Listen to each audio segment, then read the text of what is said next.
মাসিক চলাকালীন সময় টক দই কেন খাবেন, টক দই খেলে কি কি উপকারিতা পাবেন এই বিষয়টা নিয়ে জানতে পারবেন।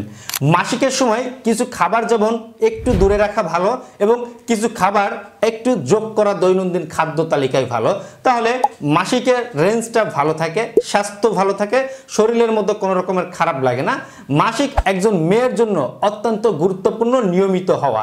যদি নিয়মিত মাসিক না হয় বা মাসিকের মধ্যে কোনো সমস্যা হয়, তার শরীরে নানাবিধ সমস্যা দেখা দেয় এবং বিভিন্ন জটিল বা গভীর কারণেও কিন্তু মাসিক অনেক মেয়েদের নিয়মিত হয় না।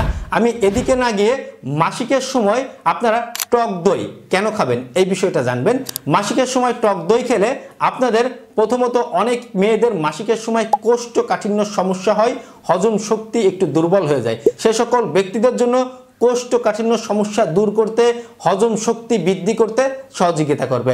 অনেক মেয়েদের মাসিকের সময় পেট ব্যথা করে, নর্মালি হালকা একটু পেট ব্যথা এটা একদমই স্বাভাবিক ব্যাপার, কিন্তু যাদের একটু বেশি পেট ব্যথা করে থাকে তারা, আর এটা যদি নিয়মিত প্রতিবার মাসিকের সময় যদি অতিরিক্ত পরিমাণের পেট ব্যথা করে, অসহনীয় অবস্থায় ব্যথা করে, তাহলে একজন চিকিৎসকের পরামর্শ নিতে হবে।